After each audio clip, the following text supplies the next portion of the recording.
Bienvenue sur ma chaîne dédiée à la protection de la nature et au développement durable. Aujourd'hui, nous allons parler de la loi montagne, une protection partagée par plusieurs pays. En voyant des immeubles envahir le petit village touristique de Seraidi, perché dans les montagnes de l'Edouk, qui surplombent la ville de Annaba, à l'est de l'Algérie, je me suis posé une question simple. Pourquoi ne voit-on jamais d'immeubles dans les montagnes d'Europe? Une rapide recherche m'a permis de découvrir que, dans de nombreux pays européens, ces territoires sont protégés par des législations spécifiques, appelées lois montagne. Face aux défis particuliers que posent les zones de montagne, fragilité écologique, contraintes géographiques, pression touristique, risques naturels, plusieurs pays ont adopté des cadres juridiques rigoureux afin de préserver ces espaces sensibles.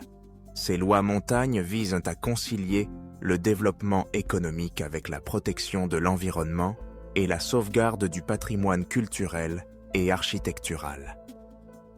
Les pionniers de la législation montagne. Grande-Bretagne. Une approche axée sur l'agriculture. 1946. Le Hill Farming Act, adopté juste après la Seconde Guerre mondiale, est l'un des tout premiers textes consacrés aux régions de montagne. Il prévoit des aides financières aux agriculteurs en zones difficiles, la préservation des collines et landes traditionnelles, le maintien des communautés rurales de montagne. Suisse, un cadre précoce et rigoureux, 1950, et un est renforcé en 1974.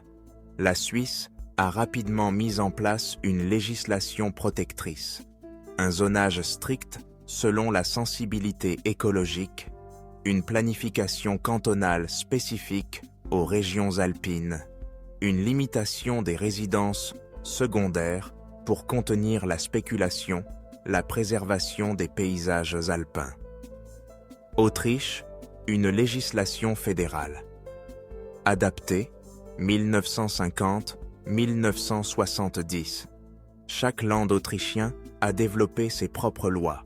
Création de parcs nationaux de montagne, encadrement du développement touristique, stations de ski notamment, soutien actif à l'agriculture traditionnelle.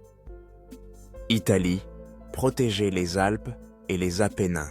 1952, 1971. L'Italie a introduit une approche structurée par la délimitation officielle des zones de montagne, des incitations économiques pour les activités locales, la protection de la biodiversité et du paysage, une régulation du développement touristique. La France a adopté sa loi montagne le 9 janvier 1904-25, soit bien après ses voisins alpins. Elle établit la continuité urbaine, bâtir à proximité des hameaux existants, la protection des terres agricoles et forestières, l'encadrement strict des projets touristiques, UTN ou unités touristiques dites nouvelles, le respect de l'architecture traditionnelle, la prise en compte des risques naturels, avalanches, glissements. Elle concerne plus de 6000 communes en zone de montagne, Alpes, Pyrénées, Massif central, Jura, Vosges et Corse. Des défis communs à toutes les montagnes.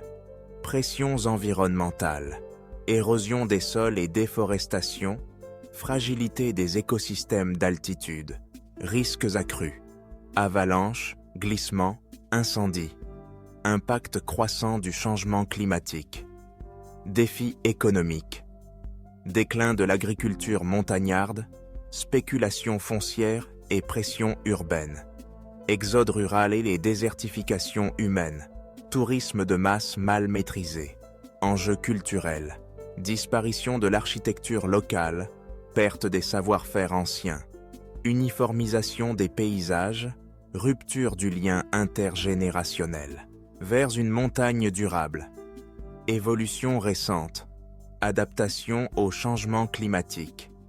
Les législations évoluent pour intégrer la gestion des ressources hydriques, la transition énergétique, la résilience des forêts et des sols, des dispositifs d'adaptation législative souples, coopération internationale. Convention alpine, 1991, signé par 8 pays. Stratégie macro-régionale pour les Alpes, les Carpates ou les Balkans. Échange d'expertise, projets transfrontaliers, coopération scientifique pour la biodiversité montagnarde. Une influence mondiale en expansion. Le modèle européen a inspiré de nombreuses autres régions. Andes, Pérou, Colombie, Équateur, Himalaya, Népal, Bhoutan, Rocheuses, États-Unis, Canada, massifs africains, Maroc, Éthiopie.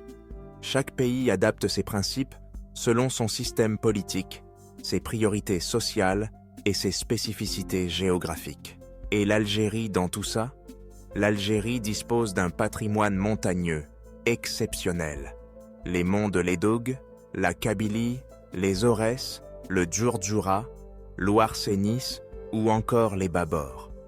Pourtant, ces régions sont aujourd'hui menacées par une urbanisation anarchique, la déforestation continue, des projets touristiques mal encadrés, une dévalorisation des patrimoines locaux. L'exemple de Seraïdi illustre les dangers d'un développement sans vision. Pourquoi une loi montagne pour l'Algérie?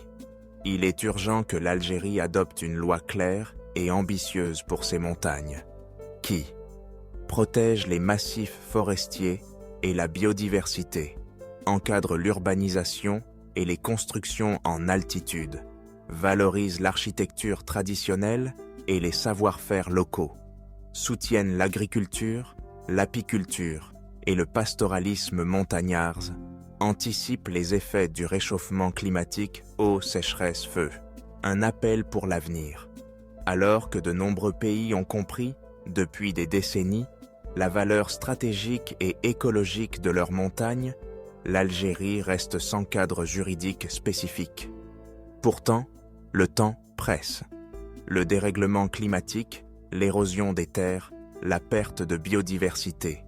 Les montagnes algériennes ne sont pas des terrains à bétonner, mais des territoires vivants à préserver. Il est temps que l'Algérie suive l'exemple de ceux qui ont su protéger leurs sommets tout en assurant leur développement durable. La loi montagne algérienne pourrait devenir une pièce maîtresse de notre stratégie environnementale et territoriale. N'oubliez pas d'appuyer sur le pouce, de vous abonner à la chaîne et d'activer la cloche pour ne rien rater de nos prochaines vidéos. Merci pour votre attention.